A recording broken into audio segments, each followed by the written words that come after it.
News 18 India. नमस्ते, मैं हूं किशोर अजवाणी। घड़ी इशारा कर रही है 9 बजे रात का वक्त। 100 बात की एक बात का 100 बात की एक बात में आज चंडीगढ़ मेयर चुनाव के नतीजे रद्द करते हुए सुप्रीम कोर्ट ने आम आदमी पार्टी के उम्मीदवार कुलदीप टीटा को विजयी घोषित कर दिया। महाराष्ट्र विधानसभा के दोनों सदनों में 10% मराठा आरक्षण का बिल पास हो गया, जिसके बाद मनोज जरांगे पाटिल ने अनशन खत्म कर दिया। कलकत्ता हाईकोर्ट से मंजूरी मिलने के बाद बीजेपी नेता शुभेंदु अधिकारी ने संदेश खाली पहुंचकर यौन शोषण का शिकार बनी महिलाओं से मुलाकात की और सुबह 11 बजे दिल्ली कूच के लिए निकलने की तैयारी कर चुके किसान संगठनों ने शंभू बॉर्डर पर भारी भरकम मशीनें पहुंचा दी, तो पुलिस ने भी प्रदर्शनकारियों को रोकने की तैयारी कर ली। बिहार के सीतामढ़ी में आरजेडी की जन विश्वास यात्रा की सभा के लिए बनाया गया मंच ही टूट गया। तेजस्वी यादव ने बिहार के मुजफ्फरपुर से अपनी जन विश्वास यात्रा शुरू की, लेकिन सीतामढ़ी पहुंचने पर उन्हें अपनी बस की छत से ही सभा को संबोधित करना पड़ा, क्योंकि वहां मंच ही टूट गया था। और सीतामढ़ी में जब मंच टूटा तो कांग्रेस नेता अमित कुमार टुन्ना लोगों को संबोधित कर रहे थे, लेकिन उनकी बात पूरी होने से पहले ही मंच टूट गया। इस हादसे से पहले कांग्रेस नेता अमित कुमार टुन्ना लोगों को संबोधित कर रहे थे। वो बेफिक्र दिखे, क्योंकि उन्हें इस बात का अंदाजा ही नहीं था कि भाषण के बीच में ही मंच टूट जाएगा और लोग जमीन पर गिर जाएंगे। आज दिख रहा है कि धूप में किस तरह हमारे नेता के लिए लोग इंतजार कर रहे हैं, दिख रहा है। मंच टूटते ही वहां भगदड़ मच गई। लोगों को समझ ही नहीं आया कि क्या करें। कुछ पल के लिए कांग्रेस नेता अमित कुमार टुन्ना के होश भी उड़ गए। उधर देखिए, उधर देखिए, उधर देखिए।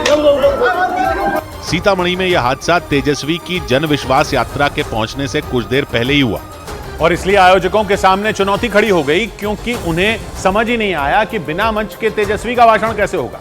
इसी वजह से आयोजकों ने तुरंत नया मंच बनाने की तैयारी शुरू कर दी, क्योंकि तेजस्वी के सीतामढ़ी की सभा में पहुंचने से ठीक पहले मंच ही टूट गया। आनंद फानंद में आयोजकों ने जुगाड़ वाला मंच बनाने की तैयारी कर ली। आपाधापी के बीच तेजस्वी की जन विश्वास यात्रा सीतामढ़ी पहुंच गई। मंच टूट चुका था, इसलिए तेजस्वी ने बस से ही लोगों को संबोधित किया। उन्होंने पहले देसी अंदाज में सर पर हरा गमछा बांधा और फिर भाषण दिया और चुटीले अंदाज में नीतीश पर हमला किया। साल डेढ़ साल बाद वोट लेने से कभी सुना है? सीतामढ़ी में हुई इस सभा में आरजेडी के अलावा कांग्रेस के लोग भी शामिल हुए और बिहार में महागठबंधन की ताकत दिखाने की कोशिश की। तेजस्वी की ये यात्रा नीतीश कुमार की एनडीए में वापसी के कुछ दिनों बाद ही हुई, इसलिए इसे आरजेडी का शक्ति प्रदर्शन माना गया। अपनी इस यात्रा में तेजस्वी बिहार के 30 से ज्यादा जिलों का दौरा करेंगे। उन्होंने अपनी यात्रा की शुरुआत मुजफ्फरपुर से की और इसके लिए पूजा पाठ करके घर से निकले। तेजस्वी ने पटना में अपने घर पर शिवलिंग का अभिषेक किया, फिर साईं प्रतिमा के आगे पूजा की। इसके बाद उन्होंने गाय को अपने हाथ से खाना खिलाया। इस दौरान तेजस्वी के माता पिता लालू प्रसाद यादव और राबड़ी देवी उनके साथ रहे। पूजा पूरी होने के बाद तेजस्वी ने उनका आशीर्वाद लिया। यही नहीं, वो नीतीश सरकार पर निशाना साधना नहीं भूले।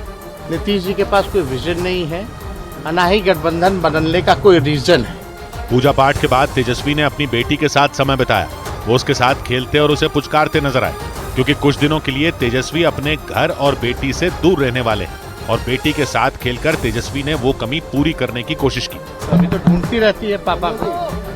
अभी 4-5 दिन के तो बाहर जा रहे हैं, तो बच्चों का शौक होता है। अपनी जन विश्वास यात्रा के दौरान तेजस्वी बिहार के 30 से ज्यादा जिलों का दौरा करने वाले हैं। सबसे पहले वो मुजफ्फरपुर पहुंचे और लोगों को संबोधित किया। तेजस्वी की जन विश्वास यात्रा की तैयारी में आरजेडी पिछले कई दिनों से जुटी हुई थी, क्योंकि इस यात्रा को बिहार में आरजेडी का शक्ति प्रदर्शन माना जा रहा है। मुजफ्फरपुर पहुंचे तेजस्वी ने यात्रा का आगाज भी इसी अंदाज में किया और एमवाई के बाद बीएएपी समीकरण देते हुए आरजेडी को हर समुदाय की पार्टी साबित करने की कोशिश की। हम कहना चाहते हैं, माई के साथ साथ बाप की भी पार्टी है।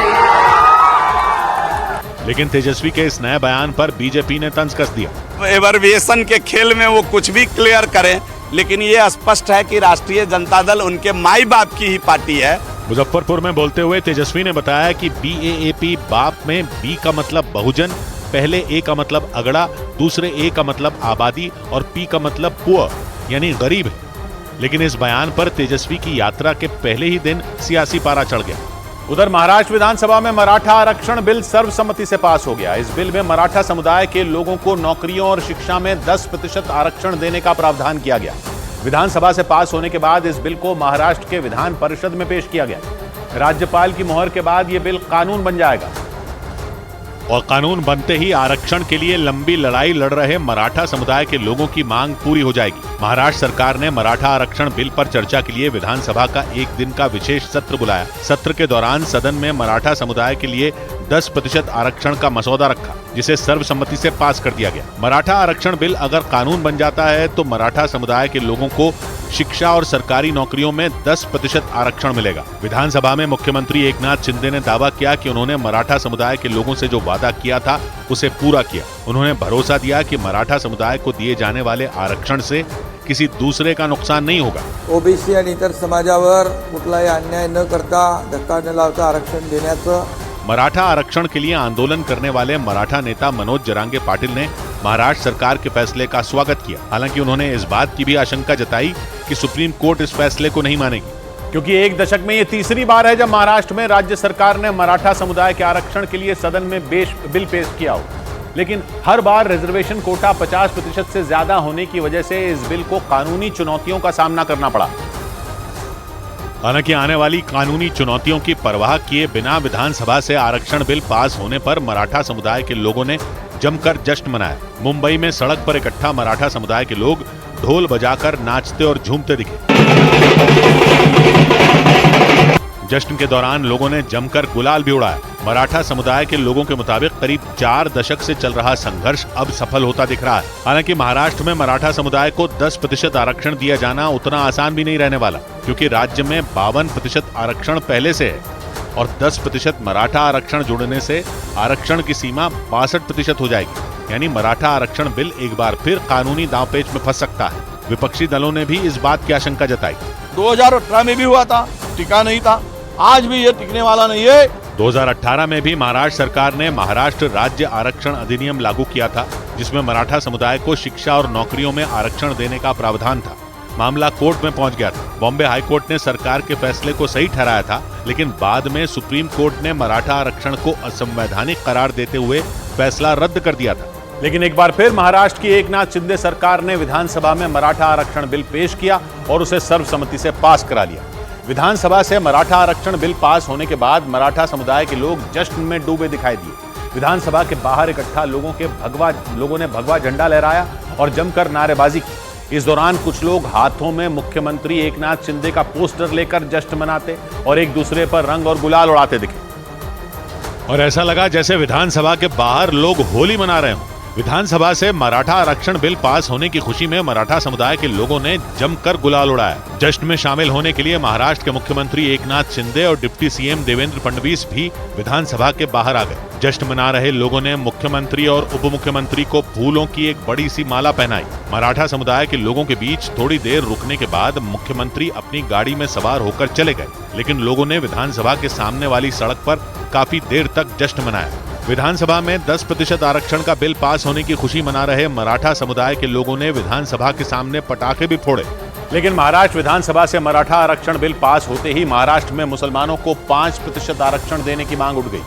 समाजवादी पार्टी नेता अबू आजमी ने आरोप लगाया कि एकनाथ शिंदे सरकार मुसलमानों को अनदेखा कर रही है और प्रेस कॉन्फ्रेंस के दौरान ही उन्होंने मुस्लिम आरक्षण के लिए लाए गए अध्यादेश की कॉपी फाड़कर अपने गुस्से का इजहार किया। ये जो नोटिफिकेशन है, इस नोटिफिकेशन को रद्दी टोकरी में डाल देना चाहिए।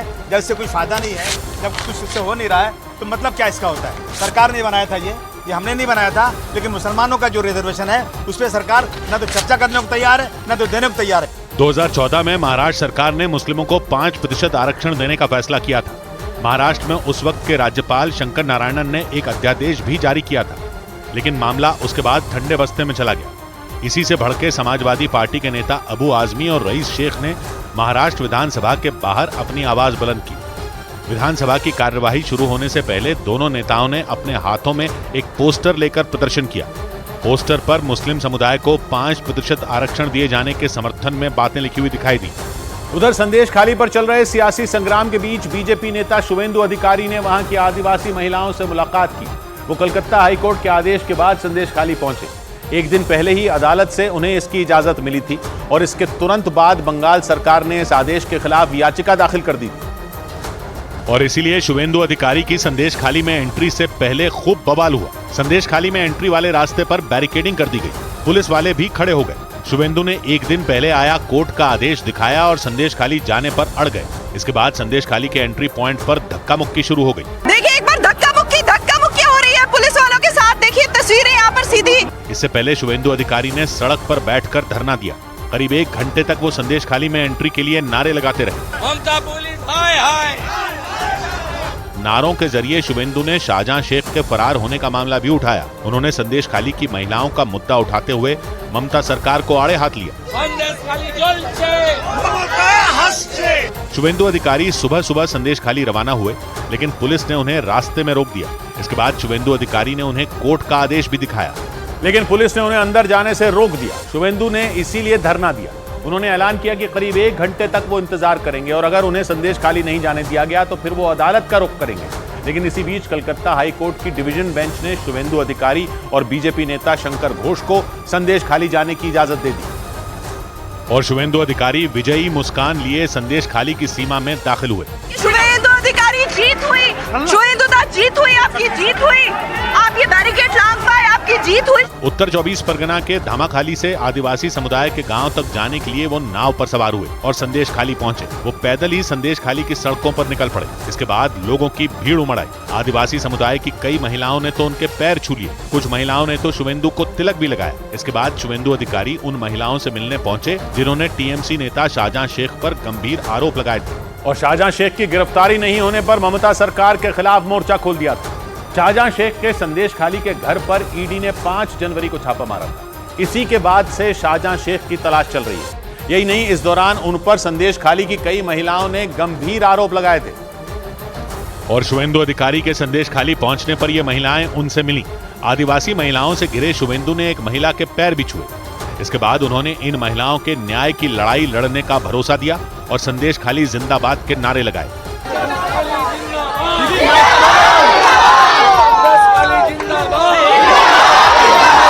शुभेंदु अधिकारी से मिलने पहुंची एक महिला तो रो पड़ी। इस महिला ने न्यूज 18 को भी अपनी आप बीती सुनाई। उन्होंने मारधर करा হয় আমাদেরকে আমাদের সব প্রত্যেকটা মা বোনেদের সন্দেশখালী প্রত্যেকটা মা বোনেদের গায়ে হাত দেওয়া হয়, মানে বলতে পারেন যেটা। बढ़ते सियासी तनाव के बीच प्रशासन ने संदेश खाली के कुछ इलाकों में दोबारा धारा 144 लगा दी। संदेश खाली की आदिवासी महिलाओं के यौन शोषण के आरोप के बाद 18 लोगों की गिरफ्तारी भी हो चुकी है। इन लोगों में शाहजहां शेख का करीबी शिबू हाजरा भी शामिल है। इस बीच मध्य प्रदेश के देवास में पैसों के लेन देन में एक आदमी की बेरहमी से पिटाई का दिल दहला देने वाला मामला सामने आया। बताया गया कि जिस आदमी की पिटाई की गई वो दलित समुदाय का था। पीड़ित के मुताबिक 8 फरवरी को मुख्य आरोपी शुभम और उसके दोस्तों ने उसे बेरहमी से पीटा था और पिटाई का वीडियो बनाकर सोशल मीडिया पर वायरल कर दिया था। पिटाई के उस वीडियो में दलित समुदाय के राम सिंह मकवाना जमीन पर बैठे हुए दिखाई दिए। उनके सामने मुख्य आरोपी शुभम का एक दोस्त भी बैठा दिखा। वीडियो में वो आरोपी राम सिंह को कभी गालियां देता तो कभी उन पर थप्पड़ बरसाता नजर आया। थप्पड़ों की बरसात के बीच राम सिंह खुद को बचाने की कोशिश करते दिखाई दिए। थप्पड़ मारने के बाद आरोपी ने राम सिंह से अपने पैर पकड़वाए और माफी मंगवाने लगा। और मुझे तक मारू नहीं, अगर छूटना नहीं था। बगल में बैठा आरोपी शुभम भी खड़ा हो गया और राम सिंह से अपने पैरों पर नाक रगड़वाई।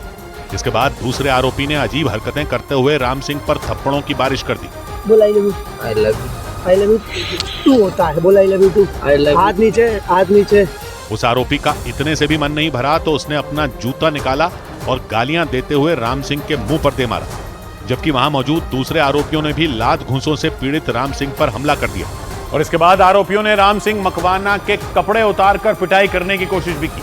गाली गलौज करने और थप्पड़ मारने के बाद आरोपियों ने राम सिंह को जमीन पर पटक दिया और उनके ऊपर बैठकर लात घूंसे और थप्पड़ बरसाते दिखाई दिए। पिटाई की वजह से राम सिंह जमीन पर बेसुध पड़े रहे, लेकिन उन्हें पीट रहे आरोपियों को जरा भी रहम नहीं आया। वहां मौजूद एक दूसरा आरोपी जमीन पर पड़े राम सिंह के सीने पर बैठ गया और चेहरे पर थप्पड़ मारने लगा। थोड़ी देर बाद आरोपियों ने मोबाइल फोन पर राम सिंह की किसी से बात करवाई।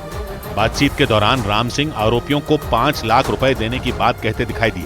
अब भैया बोल 5 लाख रुपए दे दूंगा भैया, मैं अभी हाल दे दूंगा इनको नगद ही पैसे 5 लाख रुपए। पुलिस ने पीड़ित राम सिंह मकवाना की शिकायत के बाद वीडियो की जांच करके 7 आरोपियों के खिलाफ मामला दर्ज कर लिया। इस मामले में अभी जो मुख्य आरोपी है उसे तलाश की जा रही है लगातार। उज्जैन के रहने वाले राम सिंह के मुताबिक मुख्य आरोपी शुभम भी उज्जैन का ही रहने वाला है और कुछ दिन पहले किसी जमीन की बिक्री में पैसे के लेन देन को लेकर दोनों के बीच विवाद हुआ था, लेकिन दोस्त के बर्थडे का बहाना बनाकर शुभम उन्हें अपने साथ देवास ले गया और दोस्तों के साथ मिलकर बेरहमी से उन्हें पीटा। इधर यूपी के झांसी में सड़क पर घी के पैकेटों की लूट मच गई। उत्तर प्रदेश के झांसी में घी के पैकेट से भरे एक ट्रक की दूसरे ट्रक से टक्कर हो गई और इस हादसे के बाद लोगों के बीच घी के पैकेट लूटने की होड़ मच गई। इस दौरान कुछ लोग बोरे में भी घी के पैकेट भरते नजर आए। हैदराबाद में दूल्हा बनने से पहले दांतों की सर्जरी करवाने गए एक लड़के की एक डेंटल क्लिनिक में मौत हो गई। वो लड़का शादी से पहले अपनी मुस्कान संवारने के लिए दांतों की सर्जरी करवाने गया था। पुलिस के मुताबिक उस लड़के की एनेस्थीसिया के ओवरडोज से मौत हो गई। एनेस्थीसिया सर्जरी से पहले बेहोश करने के लिए दिया जाता है। एक्टर ऋतुराज सिंह की हार्ट अटैक से मौत हो गई। उन्होंने हिटलर दीदी, दिया और बाती, शपथ, अदालत और आहट जैसे टीवी सीरियलों के अलावा कुछ फिल्मों में भी काम किया था। आखिरी बार वो अनुपमा टीवी सीरियल में नजर आए थे। उधर सुप्रीम कोर्ट ने चंडीगढ़ मेयर चुनाव के नतीजों को रद्द करते हुए विपक्षी गठबंधन के उम्मीदवार कुलदीप टीटा को मेयर घोषित कर दिया। इसके अलावा कोर्ट ने पीठासीन अधिकारी अनिल मसीह को चुनाव में धांधली करने का दोषी पाया। चंडीगढ़ मेयर चुनाव में बीजेपी उम्मीदवार मनोज सोनकर ने जीत दर्ज की थी, लेकिन चुनाव अधिकारी अनिल मसीह का एक वीडियो सामने आने के बाद पूरी चुनावी प्रक्रिया पर ही सवाल खड़े हो गए थे। इसके बाद चुनाव में गड़बड़ी का यह मामला सुप्रीम कोर्ट पहुंच गया और फिर कोर्ट ने चंडीगढ़ मेयर चुनाव के नतीजे को ही पलट दिया। अपने फैसले में सुप्रीम कोर्ट ने चंडीगढ़ मेयर चुनाव के नतीजे को खारिज करते हुए आम आदमी पार्टी के उम्मीदवार कुलदीप टीटा को नया मेयर घोषित कर दिया और बीजेपी उम्मीदवार की जीत को रद्द कर दिया। इसके अलावा कोर्ट ने चुनाव अधिकारी अनिल मसीह को चुनाव में धांधली करने और कोर्ट में झूठा बयान देने का भी दोषी पाया। बाकायदा अनिल मसीह को इसके लिए नोटिस तक जारी किया गया। अपने फैसले में सुप्रीम कोर्ट ने चुनाव के दौरान खराब किए गए बैलेट पेपरों को वैध मानने का भी आदेश जारी किया। चंडीगढ़ मेयर चुनाव की सुनवाई chief justice DY Chandrachud, justice JB Pardiwala और जस्टिस मनोज मिश्रा की बेंच ने की। कोर्ट ने अपने आदेश में साफ किया कि चुनाव अधिकारी अनिल मसीह के खराब किए गए बैलेट पेपर वैध माने जाएंगे, इनकी दोबारा गिनती हो और इसी आधार पर मेयर चुना जाए। और कोर्ट के इस फैसले के बाद 8 अवैध वोटों को वैध मानते हुए उनकी दोबारा गिनती हुई और विपक्षी गठबंधन के उम्मीदवार कुलदीप टीटा को विजयी घोषित कर दिया गया। 30 जनवरी को चंडीगढ़ मेयर का चुनाव हुआ था, उसी दिन उसके नतीजे भी आ गए थे और उस चुनाव में बीजेपी के उम्मीदवार मनोज सोनकर ने विपक्षी गठबंधन के उम्मीदवार कुलदीप टीटा को 4 वोटों के अंतर से हरा दिया था। मनोज सोनकर को 16 और कुलदीप टीटा को 12 वोट मिले थे, जबकि 8 वोट अवैध घोषित कर दिए गए थे। इस पर सवाल उठाते हुए कुलदीप टीटा ने उसी दिन पंजाब और हरियाणा हाईकोर्ट का दरवाजा खटखटाते हुए चुनाव नतीजे रद्द करने की मांग की थी। लेकिन अगले ही दिन यानी कि 31 जनवरी को हाईकोर्ट ने चुनाव नतीजे रद्द करने की मांग खारिज कर दी और इसके बाद 3 फरवरी को आम आदमी पार्टी ने हाईकोर्ट के फैसले को सुप्रीम कोर्ट में चुनौती दी। आम आदमी पार्टी की तरफ से बाकायदा सुप्रीम कोर्ट में चुनाव के दिन का एक CCTV वीडियो भी सामने रखा गया था।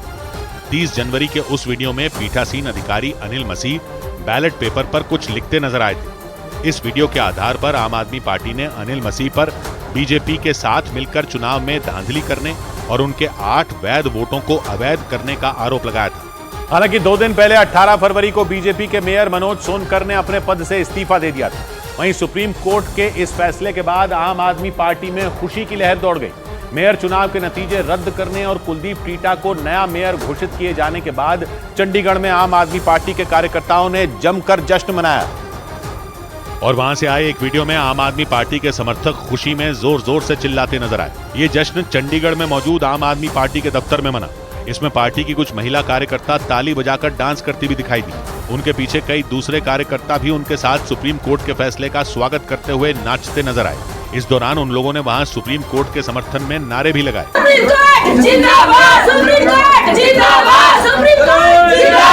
इसी तरह के एक दूसरे वीडियो में भी आम आदमी पार्टी के कार्यकर्ता जश्न मनाते दिखे। विपक्षी गठबंधन के उम्मीदवार कुलदीप टीटा ने भी सुप्रीम कोर्ट के फैसले पर खुशी जताई।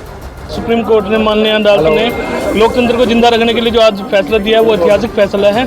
सुप्रीम कोर्ट के इस फैसले के बाद बीजेपी के खिलाफ बनाए गए विपक्षी गठबंधन में नई उम्मीद जगी, क्योंकि ये पहला मौका था जब विपक्षी गठबंधन के तहत कांग्रेस और आम आदमी पार्टी ने मिलकर बीजेपी के खिलाफ कोई चुनाव लड़ा था। लेकिन उस चुनाव में विपक्षी गठबंधन को हार का मुंह देखना पड़ा था। नतीजे आने के बाद विपक्षी गठबंधन के लोग धरने पर बैठ गए थे और उस धरना प्रदर्शन में आम आदमी पार्टी के उम्मीदवार कुलदीप टीटा रोने लगे थे। और उनके रोने के बाद आम आदमी पार्टी की महिला कार्यकर्ता उनके आंसू पोंछती नजर आई थी। असल में 30 जनवरी को चंडीगढ़ मेयर पद के लिए चुनाव हुआ था और विपक्षी गठबंधन को जीत की उम्मीद थी, क्योंकि कुल 36 वोट में 20 वोट उनके थे, 13 वोट आम आदमी पार्टी के थे, जबकि 7 वोट कांग्रेस के थे। लेकिन जब चुनाव हुए तो आम आदमी पार्टी के 8 वोट अवैध घोषित कर दिए गए थे। इसी वजह से विपक्षी गठबंधन के हाथों से जीत फिसल गई थी। नतीजे सामने आने के बाद विपक्षी गठबंधन के उम्मीदवार कुलदीप टीटा अपने समर्थकों के साथ धरने पर बैठ गए थे। हार के गम में उनके आंखों से आंसू तक छलक उठे थे। इस दौरान वहां मौजूद कई लोग उन्हें ढांढस बंधाते नजर आए थे। लेकिन सुप्रीम कोर्ट के फैसले के बाद हार का गम जीत के जश्न में बदल गया। चंडीगढ़ से आई एक तस्वीर में आम आदमी पार्टी के समर्थक कुलदीप टीटा को कंधे पर उठाने की कोशिश करते दिखाई दिए।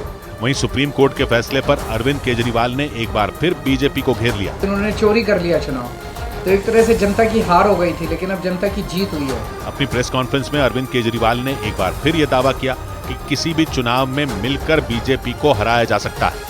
इधर दिल्ली में मोबाइल फोन चोरी करने वाले एक गैंग के गुर्गे शिकंजे में आ गए। दिल्ली के हरिनगर में चोरी के मोबाइल फोन बेचने वाले अंतर्राज्यीय गिरोह का भंडाफोड़ करते हुए 3 आरोपियों को गिरफ्तार कर लिया गया। इन आरोपियों के पास से पुलिस ने करीब 80 मोबाइल फोन जब्त करने का दावा किया। रॉबरी के मोबाइल्स का IMEI चेंज करके और फिर उन्हें आगे भेज देते थे।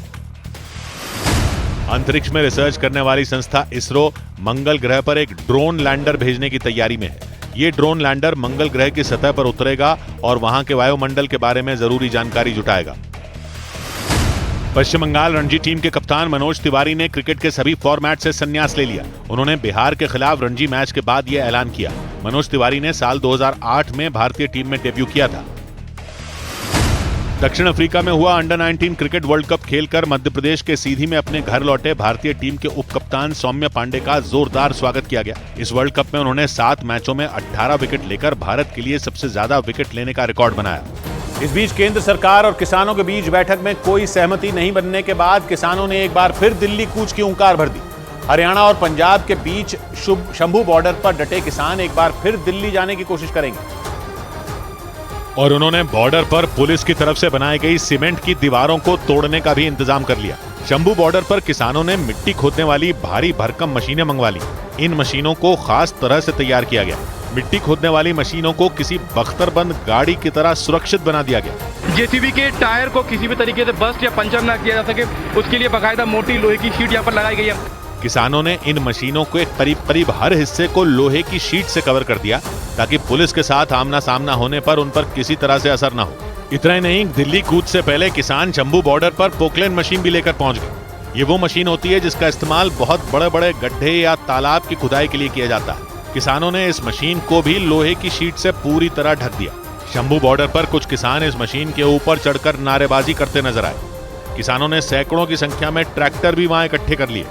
लेकिन किसानों ने इस बार शंभू बॉर्डर पर पुलिस को चुनौती देने के लिए सिर्फ खुदाई करने वाली मशीन या फिर ट्रैक्टरों का ही इंतजाम नहीं किया, बल्कि उन्होंने तो रेत से भरी सैकड़ों बोरियों को भी जुटाना शुरू कर दिया ताकि घग्गर नदी पर एक अस्थायी पुल बनाकर उसे पार किया जा सके। शंभू बॉर्डर से हरियाणा में दाखिल होने की कोशिश कर रहे किसानों को रोकने के लिए घग्गर नदी पर बने हुए पुल की पूरी तरह किलेबंदी कर दी गई। वहां बैरिकेडिंग करके पुल को पूरी तरह बंद कर दिया गया। 13 फरवरी को वहां से जो तस्वीरें सामने आई थी उनमें भी किसान पुल पर बने बैरिकेड और रेलिंग को उखाड़कर फेंकते दिखाई दिए थे। उसके बाद पुलिस ने किसानों को खदेड़ने के लिए आंसू गैस के गोले छोड़े थे। लेकिन इस बार किसानों ने ऐसे इंतजाम कर लिए कि उन्हें पुल से गुजरना ही न पड़े। को तैयारियां दिखा देते हैं। यहाँ पर करीब आधा दर्जन ट्रैक्टर ट्रॉलियां में भरकर रेत को यहाँ पर लाया गया है। शंभू बॉर्डर पर किसानों ने रेत से भरी सैकड़ों बोरियां जमा कर ली। साथ ही उन्होंने दावा किया कि दिल्ली कूच से पहले ही सैकड़ों और बोरियों को लाया जाएगा। यानी किसान इस बार पूरी तरह से दिल्ली आने की तैयारी में हैं, क्योंकि केंद्र सरकार के साथ किसानों की 4 दौर की बैठक के बाद भी कोई बात नहीं बनी। एक रोज पहले हुई बैठक में सरकार के प्रस्तावों को किसानों ने खारिज कर दिया और आरोप लगाया कि सरकार ने जो प्रस्ताव उनके सामने रखे उससे किसानों को कोई फायदा नहीं होने वाला। किसानों का नेतृत्व करने वाले दोनों संगठनों ने प्रस्तावों को रद्द करते हुए सरकार की नीयत में खोट बता दिया। अगर नीति अच्छी होती, नीयत साफ होती तो वो ऐसा ना करते। बैठक में शामिल किसान संगठनों ने एक बार फिर दोहराया कि सरकार पूरे देश की 23 फसलों पर MSP गारंटी कानून लागू करे। किसानों ने आरोप लगाया कि उनकी मांगों को लेकर सरकार बिल्कुल गंभीर नहीं है। किसानों के साथ बातचीत में केंद्र सरकार ने 5 फसलों पर MSP की गारंटी देने का प्रस्ताव दिया था। सरकार ने कपास, मक्का, अरहर, मसूर और उड़द को लिस्ट में शामिल किया था। सरकार ने शर्त रखी थी कि इन फसलों के लिए किसानों को सरकारी एजेंसियों के साथ 5 साल का करार करना होगा, लेकिन किसानों ने इस प्रस्ताव को सिर्फ छलावा बता दिया। किसान नेताओं ने यह भी बताया कि केंद्रीय मंत्रियों के साथ बैठक में किसानों की तरफ से कोई नई मांग नहीं रखी गई। उधर खराब मौसम की वजह से नई दिल्ली से श्रीनगर जाने वाली एक फ्लाइट में बैठे यात्रियों की जान पर बनाई। नई दिल्ली से श्रीनगर के लिए उड़ान भरने वाली एयरलाइन कंपनी इंडिगो की एक फ्लाइट में उड़ान के दौरान 2 झटके महसूस किए गए।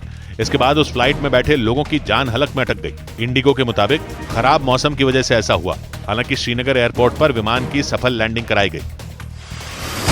बिहार के गोपालगंज में करोड़ों रुपए की शराब की बोतलों पर बुलडोजर चलाकर उन्हें नष्ट कर दिया गया। वहां सर्च ऑपरेशन के दौरान महीने भर पहले इन शराब की बोतलों को जब्त किया गया था। इनमें देसी और अंग्रेजी शराब की कई बोतलें शामिल थी। करीब 26,000 लीटर शराब को भी नष्ट किया गया है। उत्तर प्रदेश के गोरखपुर में पुलिस ने एक अंतर्राज्यीय ठग गिरोह का पर्दाफाश करते हुए 5 आरोपियों को गिरफ्तार कर लिया।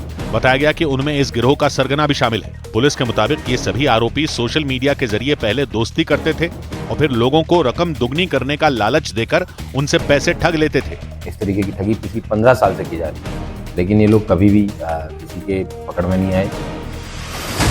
जम्मू कश्मीर के कुपवाड़ा में भारत पाकिस्तान सीमा के नजदीक जवानों ने भारी बर्फबारी के बीच छत्रपति शिवाजी की जयंती मनाई। सैनिकों ने लगातार हो रही बर्फबारी के दौरान छत्रपति शिवाजी महाराज को श्रद्धांजलि भी दी।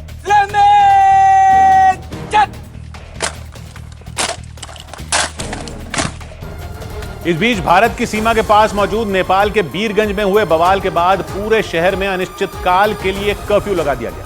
वहां 15 फरवरी को सरस्वती की मूर्ति के विसर्जन के दौरान 2 पक्षों के बीच टकराव हो गया था। इसके बाद बीरगंज के कई हिस्सों में भी हिंसा भड़क गई थी और हिंसा की इसी आग को रोकने के लिए बीरगंज के प्रशासन ने पूरे शहर में बेमियादी कर्फ्यू लगा दिया। यानी जब तक शहर में फैली हिंसा थम नहीं जाती तब तक पूरा शहर छावनी में बदला रहेगा। ऐसा इसलिए क्योंकि 15 फरवरी को जब वहां 2 पक्षों में विवाद हुआ तो नौबत मारपीट तक आ गई थी और उस दिन से जारी बवाल ने थमने का नाम ही नहीं लिया। उसी हंगामे से जुड़ा एक वीडियो भी सामने आया। इस वीडियो में उपद्रवी पुलिस वालों पर पत्थरों की बारिश करते दिखाई दिए। वहां पुलिस वालों पर इतने पत्थर बरसे कि देखकर लगा मानो ओले गिर रहे हैं।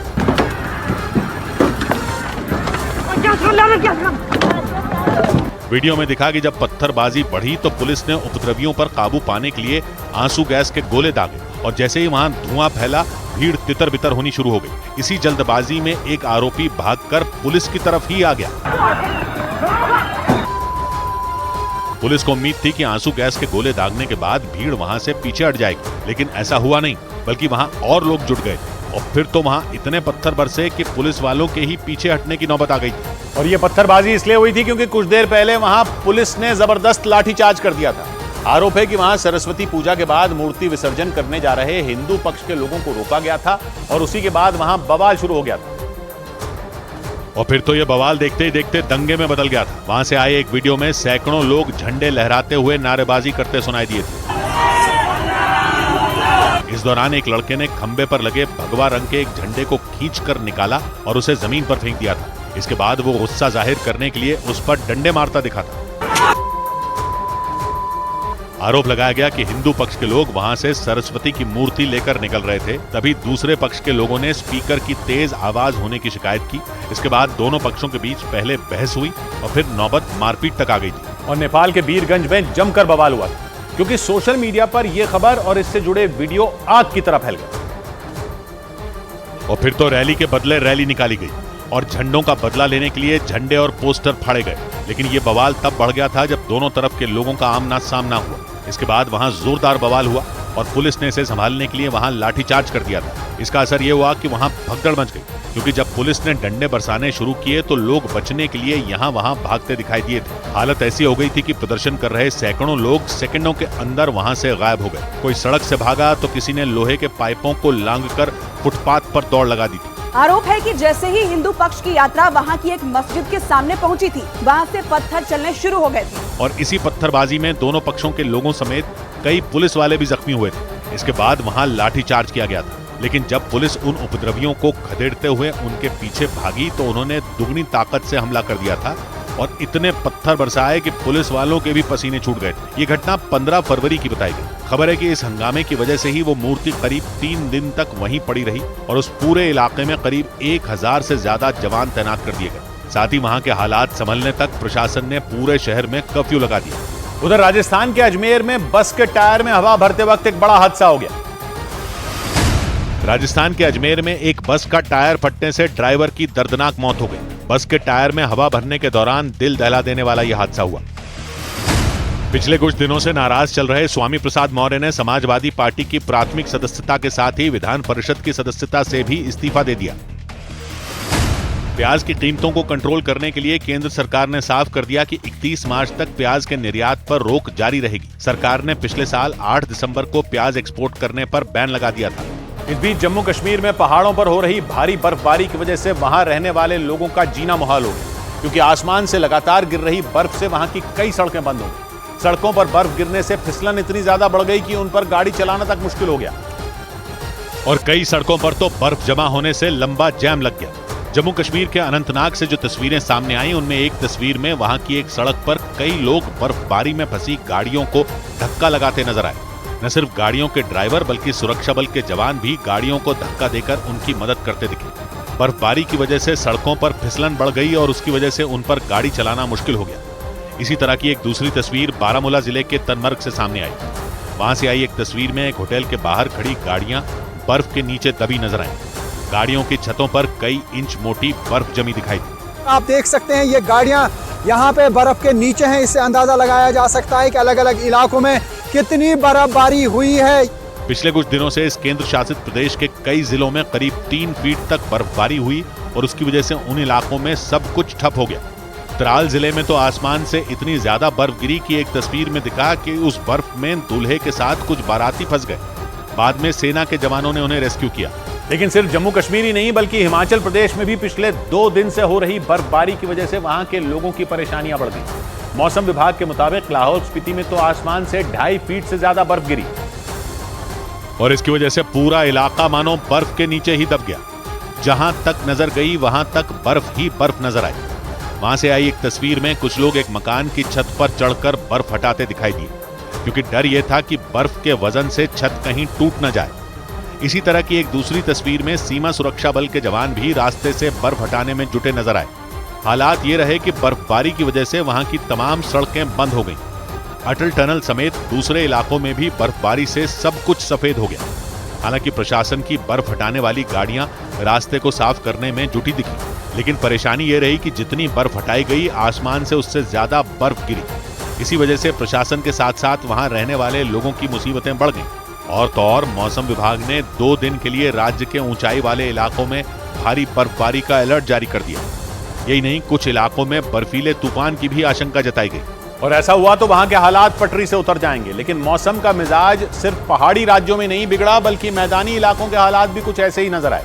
मौसम विभाग ने दिल्ली समेत कई राज्यों में 22 फरवरी तक बारिश का अनुमान जताया और इसका असर भी दिखना शुरू हो गया, क्योंकि दिल्ली और उसके आसपास के कई इलाकों में बारिश हुई और उसकी वजह से ठंड बढ़ गई। मौसम विभाग के अलर्ट के मुताबिक अगले 2 दिन यानी 21 और 22 फरवरी तक दिल्ली, राजस्थान, हरियाणा, पंजाब, उत्तर प्रदेश और बिहार में रुक रुक कर बारिश हो सकती है। कुछ इलाकों में भारी बारिश और ओले गिरने का भी अनुमान जताया गया। दिल्ली और उत्तर प्रदेश के कुछ जिलों में बिजली गिरने और आंधी चलने की भी आशंका जताई गई। मतलब आने वाले 48 घंटों के दौरान मैदानी राज्यों में बारिश का दौर जारी रह सकता है। मौसम विभाग के मुताबिक बारिश होने की वजह से तापमान में भी गिरावट दर्ज की जा सकती है। उधर जयपुर के एक अस्पताल में आग लगने के बाद मरीजों की जान पर संकट आ गया।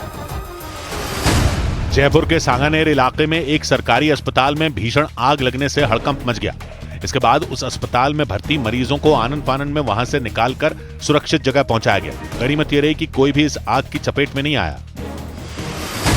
मध्य प्रदेश के दमोह में गो तस्करी के आरोपियों ने बजरंग दल के 3 कार्यकर्ताओं पर हमला कर दिया। बताया गया कि कुछ लोग एक सामान ढोने वाली गाड़ी से गायों को ले जा रहे थे, लेकिन जब बजरंग दल के कार्यकर्ताओं ने उन्हें रोकने की कोशिश की तो वहां कई लोग मोटरसाइकिल से पहुंचे और उन्होंने कार्यकर्ताओं पर हमला कर दिया। यदि ये घटना ऐसी हुई है तो उस पर भी कार्रवाई होगी। सूत्रों के मुताबिक यूपी की नोएडा पुलिस दिल्ली की मंडोली जेल में बंद गोगी गैंग के सरगना रोहित मोई और कपिल मान को अपनी कस्टडी में लेने की तैयारी में है। खबर है कि नोएडा पुलिस उन दोनों से गैंगस्टर प्रवेश मान के भाई सूरज मान की हत्या के सिलसिले में पूछताछ करेगी। सूरज मान की हत्या 19 जनवरी को हुई थी।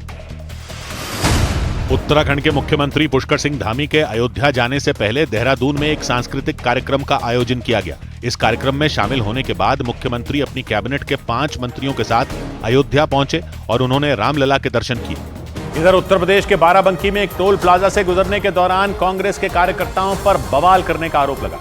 बताया गया कि कांग्रेस के लोग राहुल गांधी की भारत जोड़ो न्याय यात्रा में शामिल होने जा रहे थे।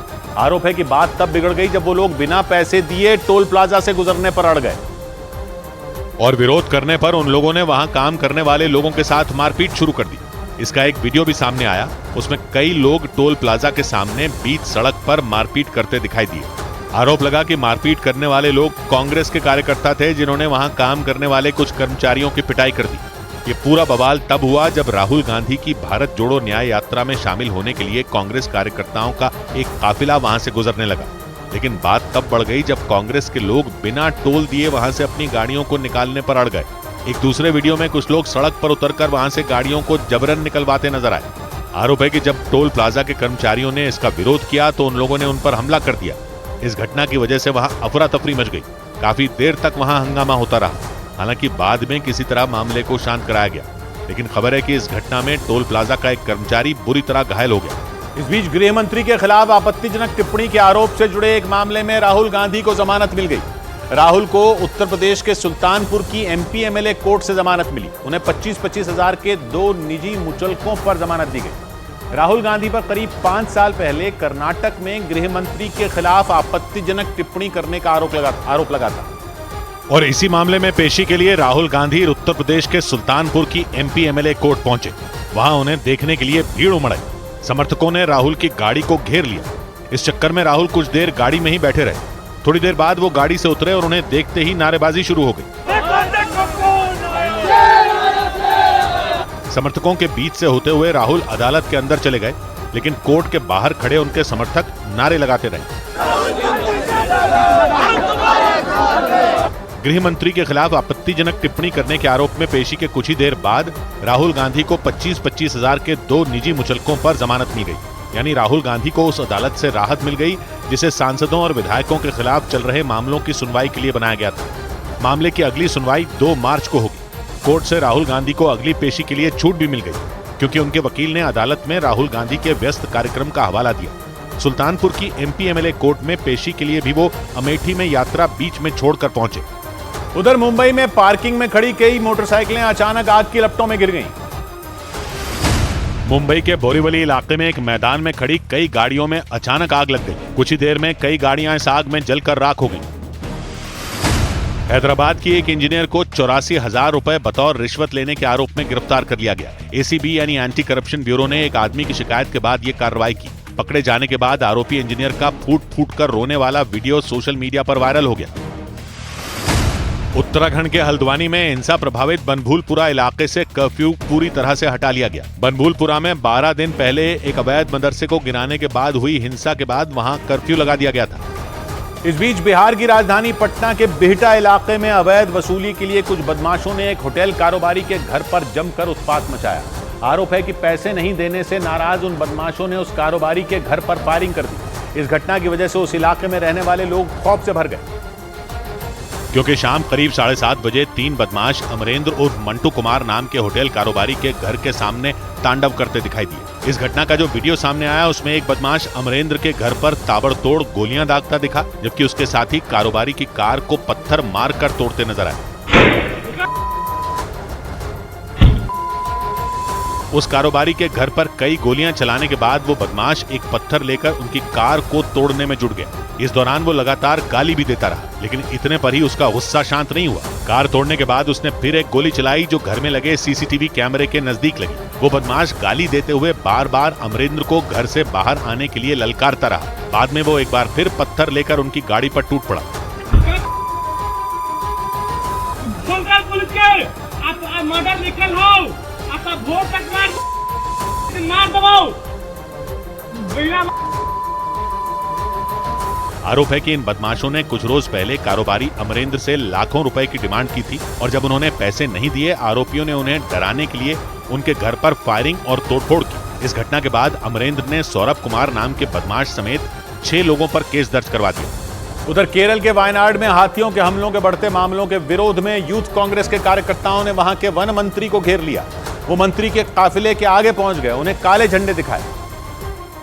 लेकिन इसके बाद एक्शन में आई पुलिस ने यूथ कांग्रेस के कार्यकर्ताओं को सड़कों पर खदेड़ दिया। पुलिस की टीम प्रदर्शन कर रहे लोगों को दौड़ा दौड़ा कर पकड़ती दिखी। इस दौरान प्रदर्शनकारी लगातार नारेबाजी करते रहे। तस्वीरों में दिखा कि यूथ कांग्रेस के कार्यकर्ता को तो पुलिस वालों ने हाथ पैर पकड़कर हवा में उठा लिया। वो उसे इसी तरह लटकाए हुए अपनी गाड़ी तक ले गए। यूथ कांग्रेस के कई कार्यकर्ताओं को हिरासत में ले लिया गया। वो केरल के कई जिलों में हाथियों के बढ़ते हमलों का विरोध कर रहे थे। इसी बीच केरल के वन मंत्री AK शशींद्रन हालात का जायजा लेने के लिए वायनाड पहुंचे तो वहां उन्हें काले झंडे दिखाए गए। यूथ कांग्रेस के कार्यकर्ताओं ने हाथियों के हमलों के मामले में केरल सरकार पर लापरवाही बरतने का आरोप लगाया, क्योंकि बीते कुछ महीनों में केरल के वायनाड समेत 4 जिलों में जंगली जानवरों का खतरा बढ़ गया। वायनाड में तो एक ही हफ्ते में हाथियों के हमले की वजह से 2 लोगों की मौत हो गई थी। इधर महाराष्ट्र के पुणे में 1000 करोड़ रुपए से ज्यादा के ड्रग्स जब्त किए गए। इसके लिए पुलिस की टीम ने एक फैक्ट्री में छापा मारा और वहां से ड्रग्स की तस्करी के आरोप में एक आदमी को गिरफ्तार कर लिया। और इसके साथ ही 1000 करोड़ रुपए से ज्यादा के ड्रग्स भी जब्त कर लिए। वहां बड़े पैमाने पर बरामद किए गए ड्रग्स को 14 बोरियों में भरकर रखा गया था। इसके अलावा प्लास्टिक के कई कंटेनरों में भी ड्रग्स छिपा कर रखे गए थे। उस फैक्ट्री में छापेमारी के लिए जब पुलिस पहुंची तो उसे वहां नमक के कई पैकेट मिले, लेकिन उन पैकेटों को जब खोला गया तो पुलिसकर्मी हैरत में पड़ गए, क्योंकि उन पैकेटों में नमक नहीं बल्कि ड्रग्स छिपा कर रखे गए थे ताकि आसानी से तस्करी की जा सके। लेकिन पुलिस ने ड्रग्स तस्करों के मंसूबे पर पानी फेर दिया और छापेमारी के दौरान उस आदमी को पकड़ लिया। Confidential information was received about a drug consignment. Police के मुताबिक इस कार्रवाई से पहले ड्रग्स की तस्करी के आरोप में 3 लोगों की गिरफ्तारी हुई थी और उनसे जब पुलिस ने पूछताछ की तो नशे की इस बड़ी खेप का पता चला। उधर महाराष्ट्र के नासिक में एक पुलिसकर्मी की खुदकुशी की खबर आई। महाराष्ट्र के नासिक में पुलिस थाने में ही एक सब इंस्पेक्टर की संदिग्ध हालात में मौत हो गई। पुलिस के मुताबिक उन्होंने सर्विस रिवॉल्वर से खुद को गोली मार ली। वो सब इंस्पेक्टर क्राइम ब्रांच में तैनात थे। सोनिया गांधी राजस्थान से राज्यसभा के लिए निर्विरोध चुन ली गईं। यूपी की रायबरेली सीट से लोकसभा सांसद सोनिया गांधी पहली बार राज्यसभा जाएंगी। उनके अलावा बीजेपी अध्यक्ष JP नड्डा भी गुजरात से निर्विरोध राज्यसभा के लिए चुन लिए गए। जम्मू में प्रधानमंत्री नरेंद्र मोदी ने 32,000 करोड़ रुपए से ज्यादा की कई परियोजनाओं का लोकार्पण और शिलान्यास किया। इसमें शिक्षा, रेलवे और रोड सेक्टर से जुड़े विकास कार्य शामिल हैं। इसके साथ ही PM ने कश्मीर घाटी में पहली इलेक्ट्रिक ट्रेन को भी हरी झंडी दिखाई। इसके बाद उन्होंने मौलाना आजाद स्टेडियम में एक रैली को संबोधित करते हुए विपक्ष पर हमला बोला। 70 साल से अधूरे अपने सपने आने वाले कुछ ही वर्षों में मोदी पूरे करके देगा। इधर मध्य प्रदेश के हरदा में पटाखा फैक्ट्री में हुए हादसे के पीड़ितों ने जमकर प्रदर्शन किया। वहां बड़ी संख्या में लोग जिला पंचायत के दफ्तर पहुंच गए और मुआवजे की मांग को लेकर जमकर हंगामा किया, क्योंकि 6 फरवरी को हरदा की पटाखा फैक्ट्री में जबरदस्त धमाके हो गए थे।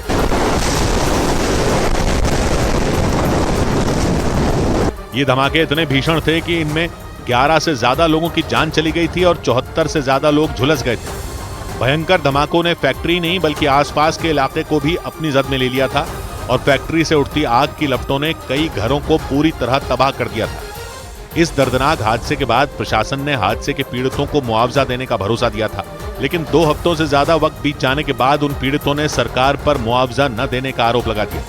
बड़ी संख्या में हादसे के पीड़ित जिला पंचायत के दफ्तर पहुंचे और प्रशासन के खिलाफ जमकर नारेबाजी की।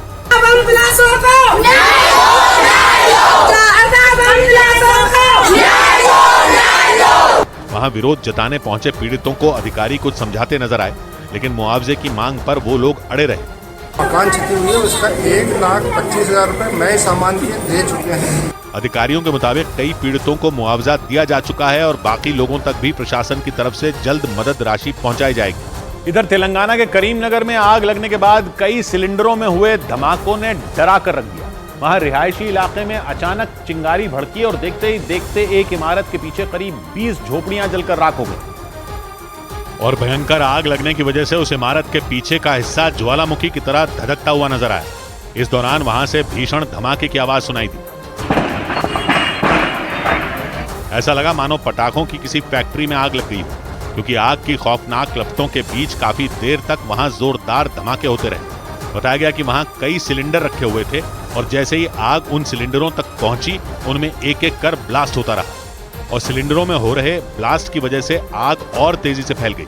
इसके साथ ही वहां से ऊपर उठता काला धुआं दूर के इलाकों तक लोगों में दहशत पैदा कर रहा था। कुछ देर में तो धुएं ने उस इमारत के आसपास के हिस्से को पूरी तरह ढक दिया। इस दौरान वहां लोग भागते दौड़ते दिखाई दिए। आग पर काबू पाने के लिए दमकल कर्मी पानी की बौछार करते दिखे, लेकिन दम घोंट देने वाले धुएं ने उनकी मुश्किलें बढ़ा दी। हालांकि आग में किसी के घायल होने की खबर सामने नहीं आई।